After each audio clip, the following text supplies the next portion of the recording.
SNDPയും NSSും തമ്മിൽ ഇപ്പം ഐക്യത്തിൽ പോയിക്കൊണ്ടിരിക്കുക. കാരണം കുറേയേറെ പ്രശ്നങ്ങൾക്ക് ശേഷവും കുറേയേറെ അങ്ങോട്ടും ഇങ്ങോട്ടും കുത്തുവാക്കുകൾക്കൊക്കെ ശേഷമാണ് ഇപ്പൊ ഈ ഒരു ഐക്യത്തിന്റെ പാത നമ്മൾ കാണുന്നത്.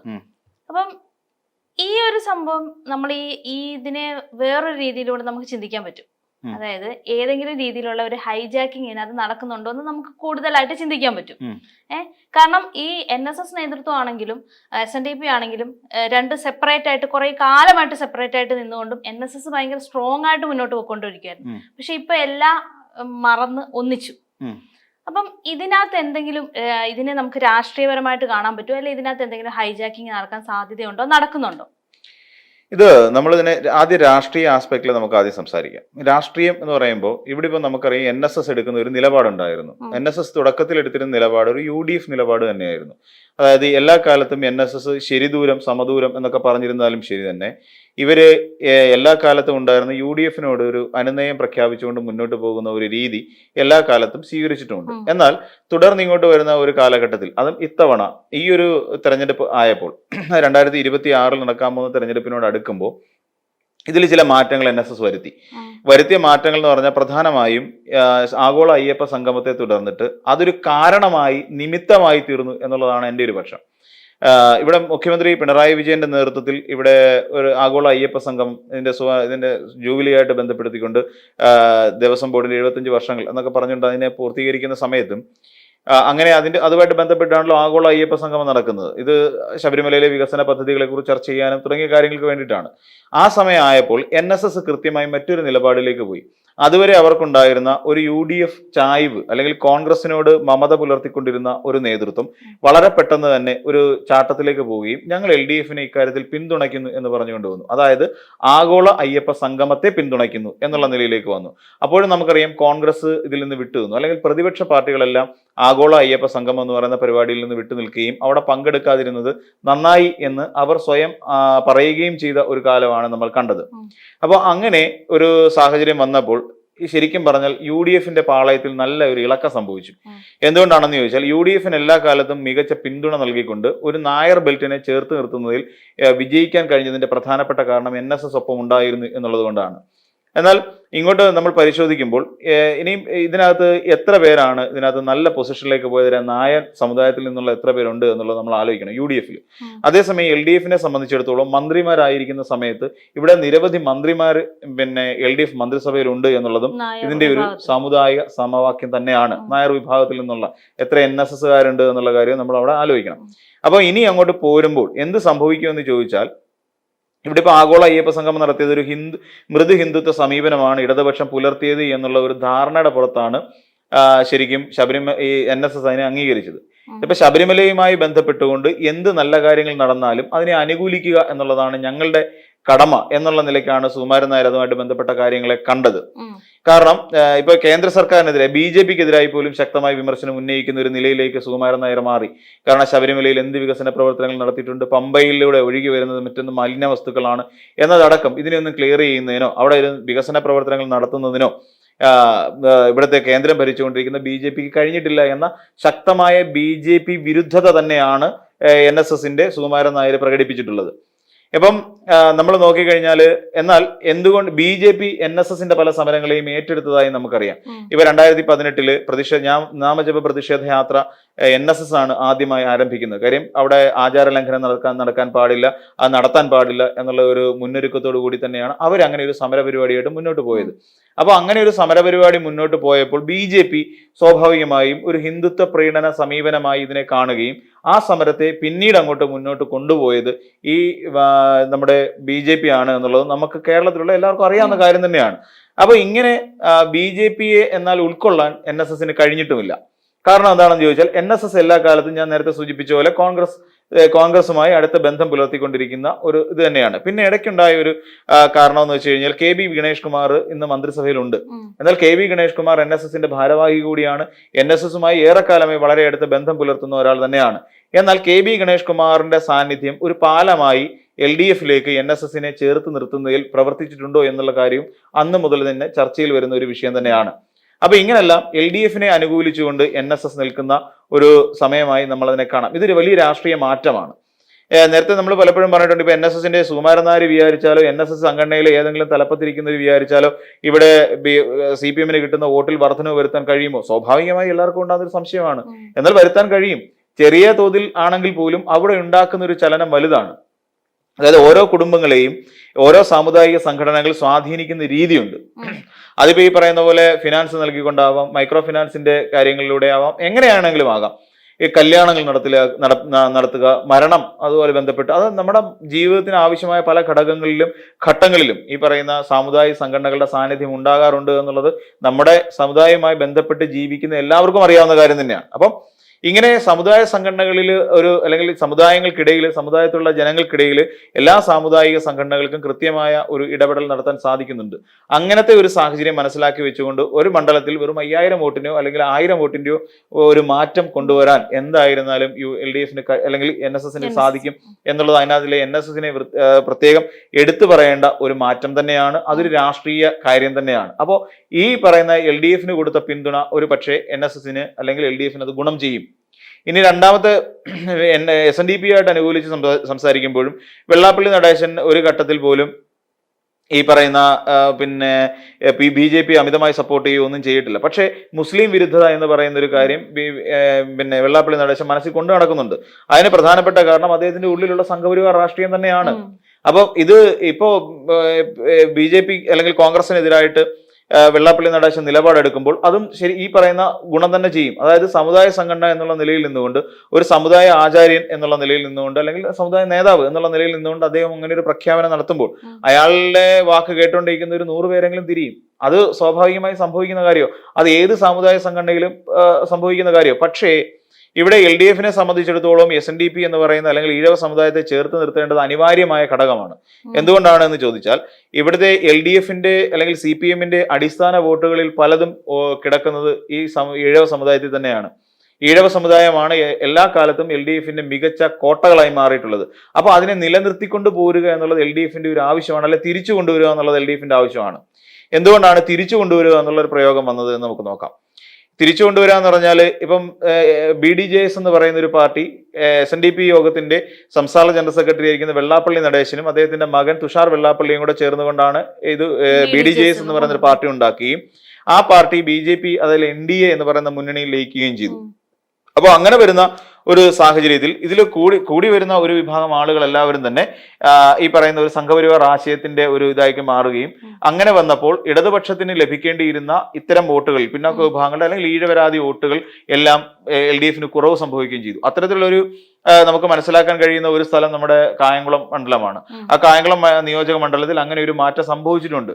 അതായത് എപ്പോഴാണ് നിയമസഭാ തെരഞ്ഞെടുപ്പല്ല, ലോക്സഭാ തെരഞ്ഞെടുപ്പിൽ ഒരു മാറ്റം അവിടെ പ്രകടമാണ്. കാരണം എന്താണെന്ന് ചോദിച്ചാൽ, അവിടുത്തെ ഇടതുപക്ഷ ജനാധിപത്യ മുന്നണി സ്ഥാനാർത്ഥിയായിരുന്ന മാരിഫിനേക്കാൾ വോട്ട് നേടിയെടുക്കാൻ, ഏകദേശം 75ഓളം വോട്ടുകളുടെ മുന്നേറ്റം ഉണ്ടാക്കിയെടുക്കാൻ അവിടെ ശോഭാ സുരേന്ദ്രന് കഴിഞ്ഞു. അതിന്റെ അർത്ഥം ഈ SNDP യോഗം അല്ലെങ്കിൽ BDJS-ഉം NDA-യും തമ്മിലുള്ള ആ ഒരു ബന്ധം ഇവിടെ പ്രതിഫലിച്ചു എന്നുള്ളത് വേണം നമ്മൾ മനസ്സിലാക്കാൻ. അതുകൊണ്ട് മാരിഫിന് അവിടെ വോട്ട് കുറഞ്ഞു, അതേസമയം ശോഭാ സുരേന്ദ്രൻ അവിടെ വോട്ട് കൂടുകയും ചെയ്തു. ഈ ഒരു സാഹചര്യം കൂടി ഇതിനകത്ത് രാഷ്ട്രീയമായി നമ്മൾ ചിന്തിക്കേണ്ടതുണ്ട്. അപ്പം തീർച്ചയായിട്ടും LDF-നെ സംബന്ധിച്ചിടത്തോളം ഇവരെ, അതായത് ഈഴവ സമൂഹത്തെ കൂടെ നിർത്തേണ്ടത് ആവശ്യമായ കാര്യമായി മാറിയിരിക്കുന്നു. അപ്പൊ ഇത് രണ്ടുമാണ് അതിന്റെ പ്രധാനപ്പെട്ട രാഷ്ട്രീയമായി അതിന്റെ ഒരു കീ പോയിന്റ് എന്ന് പറഞ്ഞു കഴിഞ്ഞാൽ. അപ്പൊ ഇത് ഇനി എങ്ങനെയാണ് ഒരു ഹൈജാക്കിങ്ങിലേക്ക് പോകുന്നത് എന്നുള്ളതാണ് നമ്മൾ മനസ്സിലാക്കേണ്ടത്. ഇപ്പൊ നിലവിൽ നമ്മൾ പരിശോധിക്കേണ്ടത് SNDP-യും NSS-ഉം സാധ്യതയുണ്ട്. എന്തുകൊണ്ടാണെന്ന് വെച്ച് കഴിഞ്ഞാൽ, ഇപ്പൊ നിലവിൽ നമ്മൾ പരിശോധിച്ചാൽ NSS-ഉം SNDP-യും പൊതുവിൽ എതിർക്കുന്ന ആരെയാണ്? ആർക്കാണ് പിന്തുണ കൊടുത്തത്? ഈ രണ്ട് സമുദായങ്ങളും നമ്മുടെ കേരളത്തിലെ ഏറ്റവും പ്രബലമായ രണ്ട് സാമുദായിക സംഘടനകളാണ്. ഈ രണ്ട് സാമുദായിക സംഘടനകളും പിന്തുണ കൊടുത്തിരിക്കുന്നത് ഇടതുപക്ഷത്തിനാണ്. എന്തുകൊണ്ടാണ് ഇടതുപക്ഷത്തിന് അങ്ങനെ പിന്തുണ കൊടുത്തത്? നമ്മൾ പ്രൈമറിലി പറയാം, അവിടെ NSS-ന്റെ അല്ലെങ്കിൽ ആഗോള അയ്യപ്പ സംഗമം നടത്തിക്കൊണ്ടാണ് NSS നിൽക്കുന്നത്. എന്നാൽ അതിന്റെ യഥാർത്ഥ വസ്തുത അതല്ല. എന്താണെന്ന് ചോദിച്ചു കഴിഞ്ഞാൽ, ഇവിടെ ഇപ്പം കഴിഞ്ഞ കുറെ ദിവസങ്ങളായിട്ട് മതപരമായ ഒരു കാര്യം, നമ്മൾ മതനിരപേക്ഷത എന്ന് പറയുന്ന ഒരു കാര്യം ചർച്ച ചെയ്യപ്പെടുകയും മുസ്ലിം ലീഗ് അല്ലെങ്കിൽ മുസ്ലിങ്ങൾക്കെതിരായി ഒരു വലിയ ഇസ്ലാമോഫോബിയ ബാധിച്ച പോലെ പല നേതാക്കന്മാർ പ്രസ്താവന ഇറക്കുകയും ചെയ്ത സാഹചര്യമുണ്ട്. ഇവിടെ മുസ്ലിം ലീഗിന്റെ കൂട്ടുകെട്ട് അത് വലിയ പ്രശ്നത്തിലേക്ക് പോവാണ്. അതിന് ശരിക്കും പറഞ്ഞാൽ അത് ജനങ്ങളിലേക്ക് അല്ലെങ്കിൽ NSS-ലേക്ക് പോലും അതിനെ കുത്തി നിറയ്ക്കാൻ കഴിയുന്ന രീതിയിലാണ് വെള്ളാപ്പള്ളി നടേശൻ ഈ മുസ്ലിം വിരുദ്ധത പ്രസംഗിച്ചത്. മുസ്ലിം ലീഗ് അവിടെ നിന്നുകൊണ്ട് പല ആനുകൂല്യങ്ങളും സംസ്ഥാന സർക്കാരിനോട് അല്ലെങ്കിൽ UDF സർക്കാരിനോട് ചേർന്ന് നിന്നുകൊണ്ട് പറ്റുന്നു. എന്നാൽ ഇതുപോലെ മറ്റ് സമുദായങ്ങൾക്ക് അല്ലെങ്കിൽ ഹിന്ദുക്കൾക്ക് കിട്ടുന്നില്ല എന്ന് വലിയ വിപത്ത് നിറഞ്ഞു നിൽക്കുന്ന ഒരു പ്രസ്താവനയാണത്. NSS ചിന്തിക്കുന്നുണ്ടത്. NSS എന്തുകൊണ്ട് അങ്ങനെ ഒരു ചിന്ത ഉണ്ടായിക്കൂടാ? വെള്ളാപ്പള്ളി നടേശൻ പറഞ്ഞത് ശരിയല്ലേ? മുസ്ലിം ലീഗിനാണ് കൂടുതൽ അവിടെ അംഗീകാരം കൊടുക്കുന്നത്. നോക്കുമ്പോഴും ശരിയാണ്, പലപ്പോഴും മുസ്ലിങ്ങൾക്കാണ് അവിടെ അംഗീകാരം. പിന്നെ വരുന്നത് സഭകൾക്കാണ്, അവർക്കും കൂടുതൽ അംഗീകാരം ഇവിടെ കിട്ടുന്നുണ്ട്, കോൺഗ്രസിനകത്ത് കിട്ടുന്നുണ്ട്. അതേസമയം നായർ കമ്മ്യൂണിറ്റിക്ക് അവിടെ കുറവാണ്. ഇത് സ്വാഭാവികമായും സുകുമാരൻ നായർ ചിന്തിക്കും. സുകുമാരൻ നായർ ചിന്തിക്കുമ്പോൾ എന്തിനാണ് മുസ്ലിങ്ങൾക്ക് അല്ലെങ്കിൽ ലീഗിന് കൂടുതൽ പ്രാധാന്യം കൊടുക്കാൻ വേണ്ടി ഞങ്ങൾ NSS എന്തിനാ അവരെ സപ്പോർട്ട് ചെയ്യേണ്ടത്? അതിന്റെ ആവശ്യമില്ല. അപ്പോൾ അങ്ങനെ വരുന്ന സാഹചര്യത്തിൽ സ്വാഭാവികമായിട്ടും ഈ മുസ്ലിം ലീഗിനോടുള്ള വൈരുദ്ധ്യം അല്ലെങ്കിൽ വിരുദ്ധത കാരണം ഇവരങ്ങ് ഒന്നിച്ചു ചേരും. അപ്പൊ രണ്ടുപേർക്കും മുസ്ലിം ലീഗിനോട് എതിർപ്പുണ്ട്. അതായത് വെള്ളാപ്പള്ളി നടേശനുണ്ട്, ഈ പറയുന്ന NSSന്റെ സുകുമാരൻ നായർക്കുണ്ട്. രണ്ടുപേർക്കും മുസ്ലിം വിരുദ്ധത ഹൃദയത്തിൽ നിറഞ്ഞു നിൽക്കുന്ന ഒരു ഘട്ടമാണ്. അപ്പൊ ഇങ്ങനെ ഒരു ഘട്ടം ഇവർ രണ്ടുപേരോട് അങ്ങ് ഒന്നിച്ചു. ഇതാണ് അവിടെ സംഭവിച്ചത്. ഇനി സംഭവിക്കാൻ പോകുന്ന മറ്റൊരു കാര്യം, ഈ ലീഗ് എന്ന് പറയുന്നത് ശരിക്കും പറഞ്ഞ ഒരു ജനാധിപത്യ പാർട്ടിയാണ്. പലപ്പോഴും ലീഗിലെ പല നേതാക്കന്മാരും മതം പറഞ്ഞിട്ടുണ്ടെങ്കിലും അതിനൊരു ജനാധിപത്യ മതേതര പാർട്ടി എന്നുള്ള നിലയിലാണ് കണ്ടുവരുന്നത്. മറ്റുള്ള SDP ആണെങ്കിൽ ജമാഅത്ത് ഇസ്ലാമി പക്ക മതരാഷ്ട്രവാദികളാണ് എന്നുള്ള പേരിൽ തന്നെ നമ്മൾ കണക്ക് കൂട്ടുകയാണ്. ഇവർ രണ്ടുപേരും കൂടെ ഒന്നിക്കുമ്പോൾ സംഭവിക്കുന്ന കാര്യം, നിലവിൽ മറ്റൊരു പാർട്ടിയെ പിന്തുണയ്ക്കില്ല. അവർ ഈ രണ്ട് കൂട്ടരും മുസ്ലിം ലീഗിനെ ഒപ്പം ചേർക്കാത്ത, എന്നാൽ ഹിന്ദുക്കൾക്ക് ഏറ്റവും കൂടുതൽ പ്രാധാന്യം നൽകുന്ന LDFനെ പിന്തുണയ്ക്കും. അതൊരു കുറച്ചു കാലത്ത് ഒരു ഷോർട്ട് ടൈം ആയിട്ടുള്ള ഒരു എഗ്രിമെന്റാണ്. അതായത് ഈ വരുന്ന തെരഞ്ഞെടുപ്പിലോ വരാൻ പോകുന്ന അടുത്ത നിയമസഭാ തെരഞ്ഞെടുപ്പിലോ ഇവർ ഇത് തന്നെയായിരിക്കും ഉദ്ദേശിക്കുന്നത്. NSSും SNDP കൂടെ ഒരുമിച്ച് ചെയ്യുന്നതുകൊണ്ട് ഈ ഒരു നിലപാട് സ്വീകരിക്കും. അതായത് ലീഗ് വിരുദ്ധതയുടെ മുഖമുദ്ര എടുത്തു വെച്ചുകൊണ്ട് ലീഗിനെ ഇനി ഉൾക്കൊള്ളിക്കാതിരിക്കാൻ വേണ്ടി ഇവർ ഇങ്ങനെ ഒരു മാറ്റത്തിന് തയ്യാറെടുക്കുന്നു. അങ്ങനെ LDFനെ പിന്തുണയ്ക്കുന്ന രീതിയിലേക്ക് രണ്ട് സമുദായ സംഘടനകൾ മാറുന്നു. എന്നാൽ ഇവിടെ സംഭവിക്കാൻ പോകുന്നത് ഈ ഇസ്ലാമോഫോബിയ എന്ന് പറയുന്ന സാധനം ആ തുടക്കത്തിലുള്ള ലീഗിനോടുള്ള എതിർപ്പാണെങ്കിൽ പിന്നീട് ആ ഒരു സമുദായത്തോടുള്ള എതിർപ്പായി ഇവരത് കൺവെർട്ട് ചെയ്തെടുക്കും. അപ്പം ഇവിടെ വെള്ളാപ്പള്ളി നടേശൻ എങ്ങനെയാണ് ഇത് ഹൈജാക്ക് ചെയ്യുന്നതെന്ന് ചോദിച്ചാൽ, വെള്ളാപ്പള്ളി നടേശന്റെ മനസ്സിൽ ഇപ്പോൾ LDF ജയിക്കണമെന്ന് ആഗ്രഹമൊന്നുമില്ല. മുസ്ലിം ലീഗിനെ അംഗീകരിക്കുന്ന കോൺഗ്രസ് കൊള്ളില്ല, മുസ്ലിം ലീഗിനെ എതിർത്ത് അംഗീകരിച്ചിരിക്കുന്ന UDF കൊള്ളില്ല. അപ്പൊ അതിനെ ആരാ മുൻകൈ എടുക്കുന്നത്? VD സതീശനാണ്. ആ VD സതീശനെ ചീത്ത വിളിക്കും. അതെടുക്കുന്ന നിലപാടാണ്. പുള്ളി ഇസ്ലാമോഫോബിയെ ബാധിച്ച ഒരാളാണ്. പുള്ളി പക്ക മതതീവ്രവാദി എന്ന് തന്നെ പറയേണ്ട ഒരാളാണ് ഈ വെള്ളാപ്പള്ളി നടേശൻ.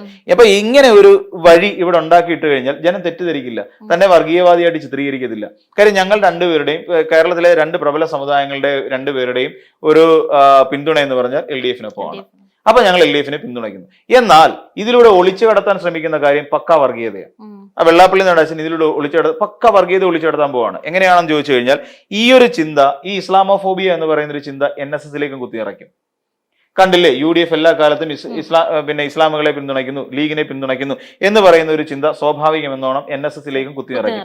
NSSലെ സുകുമാരൻ നായർ ചിന്തിക്കും. സുകുമാരൻ നായരല്ല, ഇനി ആര് വന്നിരുന്നാലും ഈ ചിന്ത ഉണ്ടാവും. കാര്യം വെള്ളാപ്പള്ളി കഴിഞ്ഞാൽ പിന്നെ തുഷാർ വെള്ളാപ്പള്ളിയാണ് SNDP യോഗത്തിന്റെ ജനറൽ സെക്രട്ടറിയായിട്ട് വരാൻ സാധ്യത. ആ നിലക്കാണ് തുഷാറിനെ ഉയർത്തിക്കൊണ്ടുവരുന്നത്. അപ്പൊ സ്വാഭാവികമെന്നോണം ഇവരുടെ തുടർന്നുള്ള പിന്തുണ എങ്ങനെയായിരിക്കും? നാളെ ഒരു ഘട്ടത്തിൽ നോക്കിക്കഴിഞ്ഞാൽ മുസ്ലിം ലീഗ് LDFലേക്ക് വരാം, അല്ലെങ്കിൽ വേറെ ഏതെങ്കിലും ഒരു മുസ്ലിം സംഘടന ഉണ്ടാവുകയും അത് LDFലേക്ക് ലയിക്കുകയും ചെയ്യാം. അപ്പോഴും ഇവര് വരാം. അടുത്ത ഇവരുടെ ട്രാക്ക് എന്തായിരിക്കും ചോദിച്ചാൽ, ഇത് നേരെ സംഘപരിവാർ ഇതിലേക്ക് പോകും. ഒരു ഇസ്ലാമോഫോബിയ ഇല്ലാത്ത, അല്ലെങ്കിൽ ഇസ്ലാമോഫോബിയ കുത്തി നിറച്ചിരിക്കുന്ന, ഇവിടെ തീവ്രമായ ഹിന്ദു വർഗീയത പ്രചരിപ്പിച്ചുകൊണ്ടിരിക്കുന്ന ഇവരിലേക്ക് തന്നെ BJPയിലേക്ക് തന്നെ പോകും. സ്വാഭാവികമെന്നോണം ഇവര് അപ്പൊ ഹിന്ദുക്കളെല്ലാം കൂടെ അടിഞ്ഞ് RSSനും BJPക്കും വളമേകുകയും ചെയ്യും. ഈ ഒരു രീതിയിൽ ഇങ്ങനെ ഒരു ഒളിച്ചു കടത്തലിലൂടെ ഈ NSSനെ കൂടെ വർഗീയ പാതയിലേക്ക് എത്തിക്കുക എന്നുള്ളതാണ് വെള്ളാപ്പള്ളി നടേശൻ ഇപ്പൊ ശ്രമിച്ചുകൊണ്ടിരിക്കുന്ന പച്ചയായ ഒരു കാര്യം. അത് നമ്മൾ പക്ഷെ മനസ്സിലാക്കുന്നില്ല. ഇപ്പൊ നിലവിലത്തെ ഒരു സാഹചര്യത്തിൽ ഇപ്പൊ ഇലക്ഷൻ ജയിക്കുക എന്നുള്ള ഒരു അജണ്ട മാത്രമാണ്. ഒറ്റ നോട്ടത്തിൽ നമ്മൾ വിചാരിക്കുന്നത് LDFനൊപ്പം നിൽക്കുന്നു, LDFന്റെ വളർച്ചയ്ക്ക് വേണ്ടി നിൽക്കുന്നു. അതാണ് പ്രൈം ഓഫീസിൽ നമുക്ക് മനസ്സിലാക്കാൻ പോകുന്ന കാര്യം. പക്ഷെ വെള്ളാപ്പള്ളി നടേശന്റെ ഒരു ദീർഘവീക്ഷണത്തോടു കൂടി ചിന്തിച്ചിരിക്കുന്നു എന്നുള്ളതാണ് നമ്മൾ മനസ്സിലാക്കേണ്ടത്. അങ്ങനെ NSSനെ പതുക്കെ RSSന്റെ ഭാഗമാക്കുന്നു. അപ്പൊ സംഭവിക്കാൻ പോകുന്നത് വെച്ചാൽ ഇവിടെ BJP ആയിരിക്കും അടുത്ത ശക്തിയെ വളരാൻ പോകുന്നത്. ഇല്ല, അപ്പോഴേക്കും ഇവരുടെ ഈ നിസ്സഹകരണം കാരണം ഇതിന്റെ ഒരു വിഭാഗം BJPയിലേക്ക് കയറുകയും ചെയ്യും. ഇവിടെ ഈ UDF അല്ലെങ്കിൽ കോൺഗ്രസ് പാർട്ടി ഈ മുസ്ലിം ലീഗുമായിട്ടുള്ള കൂട്ടുകെട്ട് കാരണം പതുക്കെ ഇല്ലാതാവുകയും ചെയ്യും, തകരുകയും ചെയ്യും. ഇപ്പൊ നമ്മൾ നോക്കിക്കഴിഞ്ഞാൽ രണ്ട് ടൈം കൂടെ കഴിഞ്ഞു കഴിഞ്ഞാൽ ഇവിടുത്തെ പ്രധാന പ്രതിപക്ഷം എന്ന് പറഞ്ഞാൽ BJP ആയി മാറും. നമ്മൾ സിമ്പിളായിട്ട് കാണേണ്ട ഒരു കാര്യമല്ലത്. രണ്ട് ടേം തെരഞ്ഞെടുപ്പ് ഏകദേശം 10 വർഷം അങ്ങോട്ട് കഴിയുമ്പോൾ ഇവിടെ അടുത്ത പ്രധാന പ്രതിപക്ഷമായിട്ട് മാറാൻ പോകുന്ന ഒരു പാർട്ടിയാണെന്ന് BJP. നമ്മൾ മനസ്സിലാക്കുന്നില്ല. ഒരു വളർച്ച നടക്കുന്നത് നമ്മൾ അറിയുന്നില്ല. അത് ദോഷകരമായ ഒരു വളർച്ചയാണ്. നമ്മൾ മനസ്സിലാക്കാതെ പോകുന്ന ഒരു വളർച്ചയാണത്. എന്തുകൊണ്ടാണെന്ന് ചോദിച്ചാൽ, ഇനി അങ്ങനെ സംഭവം ഇപ്പൊ തന്നെ നമ്മളുടെ ഇടയിൽ ഉണ്ടായിരിക്കുന്ന മാറ്റങ്ങൾ ആലോചിച്ച് നോക്കൂ. നമ്മൾ പലരും ഇപ്പോ 21ാം നൂറ്റാണ്ടിൽ ജീവിച്ചുകൊണ്ടിരിക്കുന്ന നമ്മൾ പലരും ഇപ്പം 20ാം നൂറ്റാണ്ടിലേക്ക് 19ാം നൂറ്റാണ്ടിലേക്ക് തിരിച്ചു നടക്കുകയാണ്. നമ്മൾ വിശ്വാസങ്ങളിലേക്ക് പോവുകയാണ്. മുൻപെങ്ങും ഇല്ലാത്ത വിധം ആൾദൈവങ്ങളുടെ എണ്ണം വളരെ കൂടിയിരിക്കുന്നു കേരളത്തിൽ. ഇതൊക്കെ നമ്മൾ ഭയക്കേണ്ട കാര്യമാണ്. ഈ ആൾദൈവങ്ങളെ ആരാണ് വളർത്തുന്നത്? ക്ഷേത്രവിശ്വാസങ്ങൾ കൂടി. പണ്ട് 1979 നിർമാല്യം എന്ന് പറയുന്ന സിനിമ സംവിധാനം MD ചെയ്യുമ്പോൾ സമയത്ത് അന്ന് PJ ആന്റണി എന്ന് പറയുന്ന നടനെ കൊണ്ട് കോമരത്തിന്റെ വേഷം കെട്ടിച്ചുകൊണ്ട് ദേവിയുടെ മുഖത്തേക്ക് കാർക്കിച്ച് തുപ്പിക്കുന്ന ഒരു സിറ്റുവേഷൻ ഉണ്ട് ആ സിനിമയിൽ. ആ ഒരു സിനിമ അന്ന് ഇറങ്ങിയപ്പോൾ വിവാദമായില്ല. ഇന്നതിന് സെൻസറിങ് കിട്ടില്ല. നമ്മൾ ആലോചിച്ച് നോക്കണം, എങ്ങനെയാണ് നമ്മൾ പഴയ നൂറ്റാണ്ടിലേക്ക് തിരിച്ചു പോകുന്നതെന്ന് ആലോചിച്ച് നോക്കണം. ഇന്ന് അതിന് സെൻസറിങ് കിട്ടില്ല. ഇപ്പം ജാനകി എന്ന് പറഞ്ഞ കേരളത്തിലെ 90% അല്ലെങ്കിൽ ഒരു 50% സ്ത്രീകൾക്ക് പേരുള്ളതാണ് ഈ ജാനകി. ആ പേരിട്ട് വന്നപ്പോൾ സെൻസർ കിട്ടുന്നില്ല ആ സിനിമയ്ക്ക്. കാര്യം ദൈവത്തിന്റെ പേരാണത്രേ. അപ്പൊ ഇതൊക്കെ എങ്ങനെയാണ് ആ ഒരു യുഗത്തിലേക്ക് നമ്മൾ തിരിച്ചു പോയിക്കൊണ്ടിരിക്കുക ആണ് പറയുന്നത്. അങ്ങനെ BJP 10 വർഷത്തിന് ശേഷം BJP ഇവിടുത്തെ ഒരു പ്രധാന പ്രതിപക്ഷമാവുകയും LDF UDF എന്ന് പറയുന്ന ഒരു മുന്നണി വിട്ടിട്ട് LDF NDA എന്ന് പറയുന്ന ഒരു മുന്നണിയിലേക്ക് മാറ്റം സംഭവിക്കുകയും ചെയ്യുമ്പോൾ കേരളം നമ്മൾ പ്രതീക്ഷിക്കുന്നതിന് അപ്പുറത്തേക്ക് പോവും. നമ്മളുടെയൊക്കെ മൈൻഡ് വീണ്ടും ഒരു 18ാം നൂറ്റാണ്ടിലേക്ക് തിരിച്ചു നടക്കുന്ന ഒരു അവസ്ഥയിലേക്ക് വരെ കാര്യങ്ങൾ എത്തിച്ചേരാനുള്ള സാഹചര്യം ഉണ്ടെന്നേ. അപ്പൊ ഇതൊക്കെ നമ്മൾ മനസ്സിലാക്കിക്കൊണ്ട് വേണം. ഈ പറയുന്ന സാമുദായിക സംഘടനകളാണെങ്കിൽ പോലും, സാമുദായിക സംഘടനകളാണെങ്കിൽ തന്നെയും ഇത്തരത്തിലുള്ള ഒളിച്ചുകടത്തലുകളെ കുറിച്ച് കൃത്യമായി മനസ്സിലാക്കാൻ സാധിക്കണം. വെള്ളാപ്പള്ളി നടേശൻ ഒന്നും കാണാതെ ഒരു കാര്യം ചെയ്യില്ല എന്നറിയാം. 10 കാശിന്റെ ഒരു നേട്ടം ഉണ്ടാക്കാതെ അല്ലെങ്കിൽ ഏതെങ്കിലും തരത്തിലുള്ള നേട്ടമില്ലാതെ വെള്ളാപ്പള്ളി നടേശൻ ഒരു ചുക്കും ചെയ്യത്തില്ല ഒരാൾക്ക് വേണ്ടിയിട്ടും. അതറിയാവുന്നവരാണ് ഈ പറയുന്ന സമുദായത്തിൽപ്പെട്ട 90% ആൾക്കാർ. അതുകൊണ്ടാണ് വെള്ളാപ്പള്ളിയെ പലരും ചീത്ത വിളിച്ചാണ് നടക്കുന്നത്. വെള്ളാപ്പള്ളിയെ കൊണ്ട് ഗുണം കിട്ടിയവർ മാത്രമാണ് വെള്ളാപ്പള്ളി ഇപ്പോഴും വെള്ളാപ്പള്ളി ദൈവമാണ്, വെള്ളാപ്പള്ളി പിന്നെ ഏതോ മഹാനുഭാവനാണ് എന്നും പറഞ്ഞ് നടക്കുന്നത്. ബാക്കി എല്ലാവരും ചീത്ത വിളിച്ച് നടക്കുക. അപ്പൊ അങ്ങനെയുള്ള പ്രധാന പ്രശ്നം ഇനി സംഭവിക്കാൻ പോവുകയാണ്. ആ പ്രശ്നത്തിന് അല്ലെങ്കിൽ അതിന് ഒരു വഴിമരുന്ന് ഇടേണ്ട, അല്ലെങ്കിൽ ആ പ്രശ്നത്തിന് ഒരു തടയിടേണ്ടത് ശരിക്കും NSSനെ പോലെയുള്ള ഒരു സാമുദായിക സംഘടനയുടെ ഉത്തരവാദിത്തമാണ്. അത് നിറവേറ്റുക. അതിപ്പോ പിന്നെ ഈ ലീഗിനെ എതിർക്കുന്നതിലൂടെ നിങ്ങൾ എതിർക്കാൻ പോകുന്ന ഒരു മുസ്ലിം ഭൂരിപക്ഷം അല്ലെങ്കിൽ മുസ്ലിം ന്യൂനപക്ഷത്തെയാണെന്നും ഈ അവരുടെ അത്തരത്തിലുള്ള മുസ്ലിം വിരുദ്ധത NSSന്റെ മേലെ അടിച്ചേൽപ്പിക്കാൻ നടത്തിക്കൊണ്ടിരിക്കുന്ന ശ്രമമാണ് എന്നുള്ളത് മനസ്സിലാക്കാൻ NSS തയ്യാറാകുകയും വേണം. നിലപാടുകൾ ഇപ്പൊ LDFന്റെ രാഷ്ട്രീയ നിലപാടുകൾ അവർ NSS സപ്പോർട്ട് ചെയ്യുന്നതിലൊന്നും നമുക്ക് എതിർപ്പൊന്നുമില്ല. LDFനെ സപ്പോർട്ട് ചെയ്യുക, കുഴപ്പമൊന്നുമില്ല. പക്ഷേ വരും കാലങ്ങളിൽ ഒളിച്ചു കടത്താൻ പോകുന്ന ഇത്തരത്തിലുള്ള വർഗീയ അജണ്ടകൾക്ക് NSS നിന്നു കൊടുക്കാൻ പാടില്ല എന്നുള്ളതാണിത്.